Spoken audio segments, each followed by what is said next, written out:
Shoutout ng Pogi yung vlog. May na-shoutout. May na-shoutout. May na-shoutout.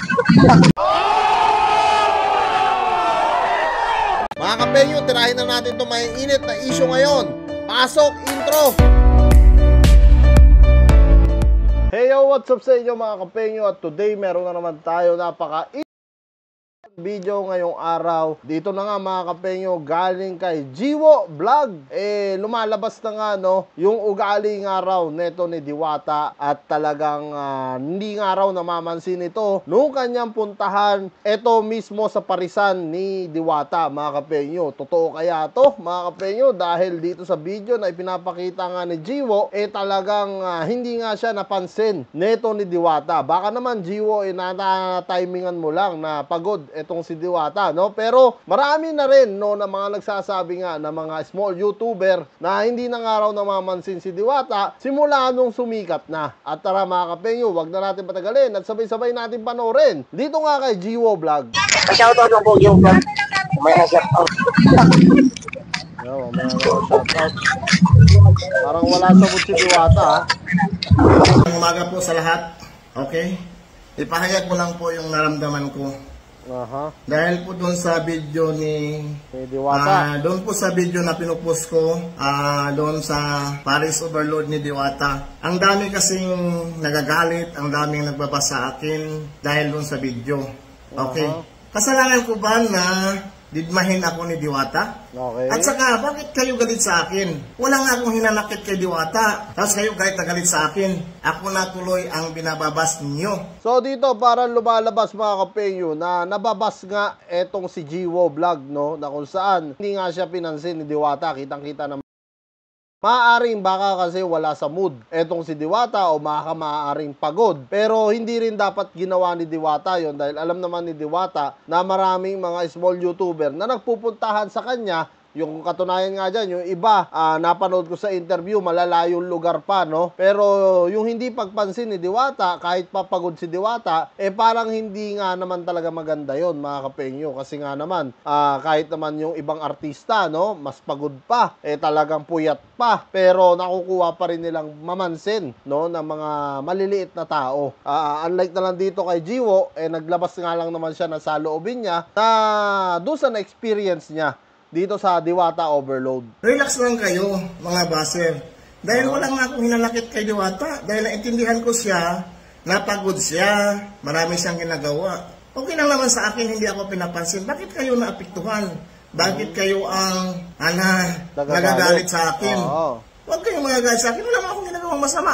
Kasalanan ko bang didmahin ako ni Diwata? May punto mga kapenyo yung sinasabi ni Jiwo dito, no, na kung saan hindi naman niya talaga rin kasalanan mga kapenyo kung hindi nga naman siya pansinin. Bilang vlogger, syempre small YouTuber siya o small vlogger siya, natural, iko-content niya kaagad yun dahil alam niya na doon lalabas si Diwata. Kung inaabangan niya si Diwata, mga kapenyo, natural, hindi naman siguro siya pupunta ron sa parisan ni Diwata kung hindi niya inaabangan si Diwata, no? So, hindi na niya kasalanan yon kung hindi nga naman talaga siya pansinin. Natural, mga kapenyo, sumama na rin yung loob nitong tao, kaya niya nailabas din yung video. At saka, ang ginawa lang naman namin doon, magbibideo, gagawa ng vlog, gagawa ng video, at saka kakain. Bakit kasalanan ko ba magpa-vlog ako doon? Parang awa nyo naman. Huwag lang kayong magagalit. Huwag kayong magagalit sa akin, sa mga pinupost ko. Kahit anong mga video pinupost ko, nagagalit kayo. Mayroon niyang isa, nagko-comment sa akin na ayaw daw niya sa mga video ko dahil pakitang tao daw ako. Pakitang tao daw yung ginagawa kong pamimigay. Mabuti nga ako. Pakitang tao, may nabibigyan. Kayo kaya, wala naman kayong pakitang tao. Alam mo, Jiwo, no, bilang isang vlogger, maganda nga yan nababash ka. Isa lang ibig sabihin yan, sumisikat ka na, bro. No? Alam mo, bagay, pag pumasok ka as a content creator o pumasok ka bilang isang social media influencer, dapat kahit anong bato sa'yo ng tao, wag mong pansinin yan. Deadmahin mo yan. Kasi habang nakikita nilang naiinis ka at naasar ka, mas lalong natutuwa yung mga yan. Nako, mataba ka pa naman. Halos sintaba ata kita. Baka mamaya atakihin ka sa puso niyan. Kaya relax lang bro at wag mo intindihin yung mga basher mo. Yung importante rito, ginagawa mo lang yung tama. Natural lang naman siguro na i-post mo talaga yon dahil nga hindi ka talaga pinansin, no, ni Diwata. At kitang-kita naman ang dalawang mata natin, no. Even though na kahit pagod si Diwata, manong man lang, kahit man lang tinanguan lang niya, no, hindi yung sasabihin niya na tamo ng picture-picture. At saka wala naman kayo nabibigyan. Anong mas maganda doon? Yung pakitang tao na may nabibigyan o yung walang pakitang tao na walang nabibigyan?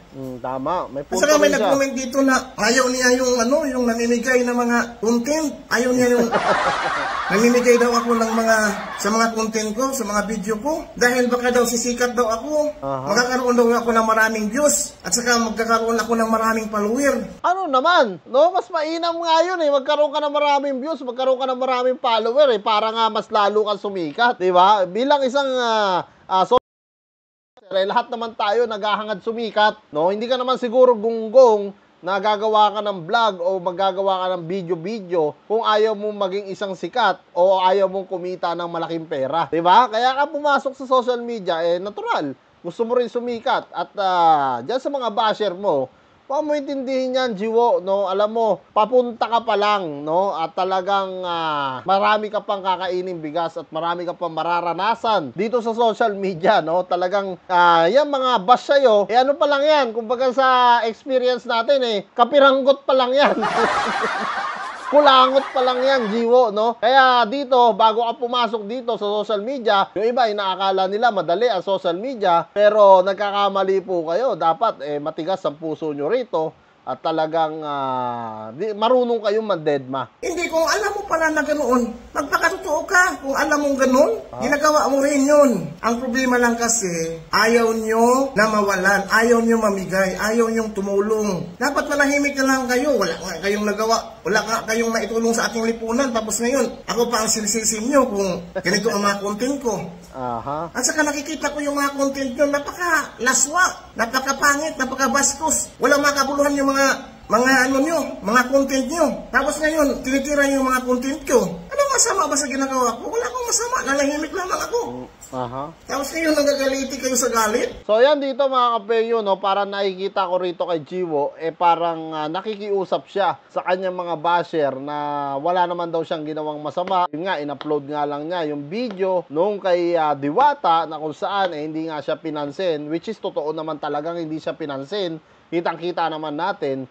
Kaya nga gaya ng sabi ko kanina, even though napagod si Diwata, sana man lang napagbigyan niya yung mga maliliit na YouTuber, lalong-lalo na yung iba dyan, malalayong lugar pa, pumipila, no, dito sa Paris Overload ni Diwata para makita siya, no. Sana man lang, sa susunod, Diwata, magkaroon ka ng time para doon sa mga humahanga sa'yo. Kasi hindi ka lang basta isang negosyante na, Diwata. Isa ka na rin social media influencer or parang celebrity na kilalang kilala na ngayon na dapat mahati-hati mo rin yung oras mo. Alam naman natin na nakakapagod din talaga pagtinda. Pero sana nagkakaroon ka rin ng time para sa katulad nito ni Jiwo na walang sumasama ang loob sa'yo. Kasi alam mo mga kapenyo, napakahirap po na may taong sumasama ang loob sa'yo. Unang-una dyan, syempre, magdadasal yan, no? Para sana hindi lumago ang negosyo mo, sana ganyan-ganyan. Di ba? Mahirap po ang may taong sumasama ang loob or may kalaban or may kaaway. Mas maganda pa rin mga kapenyo na talagang